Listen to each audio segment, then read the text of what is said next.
When you're 119 miles long and you twist and turn from the Sierra Nevada down to Sacramento, you most likely provide a few stories to tell. The American River is just a jewel for Sacramento. Carl Bly has created his own tale, cruising up and down every day for the last 4 decades.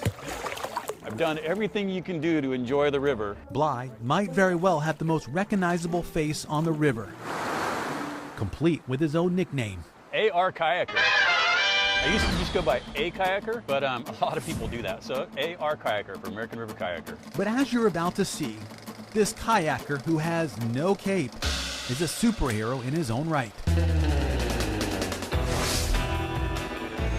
That water goes fast, it tumbles you. You don't know whether you're up or down. Spending his days helping those who find out the river He's amazing. can be equally beautiful and dangerous. Thank you. I hang out here at the rapids and I help people out, help them get to shore. Sometimes it's more serious, most of the time it's not, just helping them gather up their stuff. Their stuff above the water. But Bly's superpower lies in gathering what's below it. If it's a common thing brought on the river, then it's a common thing found in the river. I will lean over the back of this boat and I will just watch the bottom of the river go by. A lot of people think that I might be dead because I'm just slumped over my boat looking down, but no, I'm doing just fine, just waiting to see what comes up. And if I see something, I'll dive for it. It's an art that he's perfected over the past 40 years. This is like a never-ending treasure hunt for me. There's Easter eggs to find everywhere, always. And you can say Bly has found his share. Last year, I found 128 cell phones, 600 pairs of sunglasses, fishing lures, fishing poles, you name it. If somebody brings it on the river, they're gonna lose it eventually. If Carl Bly is Batman, then Matt Sprutenberg has to be Robin. All right, here we go. Pair of glasses and somebody's vape, a phone case, found this magnet, found a bank card, a margarita can. I've never seen one like that before. Pinky's up. I found somebody's Apple Watch. Yeah, that's all I got. That's a decent day. Look at that pile. Together, they scour the river's bottom, never knowing what treasures they'll find. When I saw these teeth shining up at me and kind of caught me off guard, and I realized that might be gold. Dove down, picked it up, sure enough, 14 karat gold. Gold chains, necklaces. Last year, Carl and I found a prosthetic leg. Not one, but we found 2 prosthetic legs. And we actually got it back to the guy. He was pretty excited. He was in tears. How easy is it to lose something out here? Pretty darn easy, apparently. Did I mention we found 128 cell phones last year? And sometimes those phones go when it's least expected.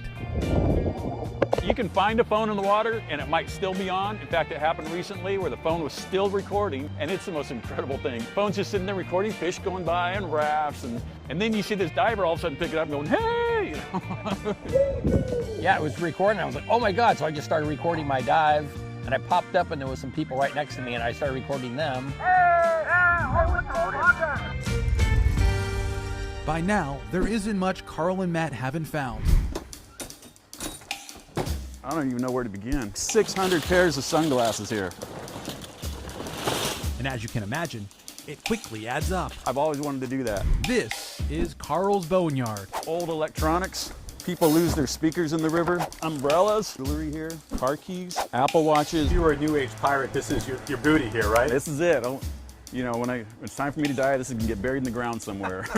But in reality, Carl isn't a pirate at all. This is actually the stuff he wasn't able to give back. It's one of those things when you pick it up, you know that it's valuable to somebody and not that valuable to anybody else. And that's what Carl does. He tries to return everything he finds.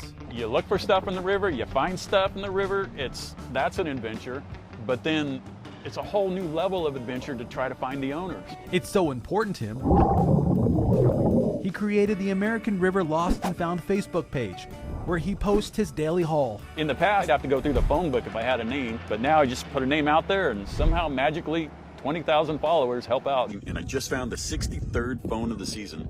But more importantly, I want to take a moment and thank everybody who's helped in returning stuff that we found in the river. And more often than not, there's a reunion. Thank you guys so much. Paul's getting his phone back. For finding my phone, appreciate it. Thanks, American River Lost and Found. Blessed to get my wallet back.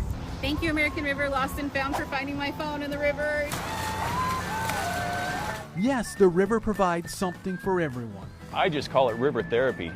When you're out on the river, it just all of your stresses and everything just get drained out of you. That's what it does for Carl and what he does for the river. I love this river. I've been out here all my life. I don't want people to go away, you know, bummed out that they had a bad day, they lost their phone or their wallet or something. You know, if I can find it, I'll return it to them. You know, turn that bad moment into a good memory. Thank you, American River Lost and Found! For photojournalist Victor Nieto, Jason Marks, KCRA 3 News.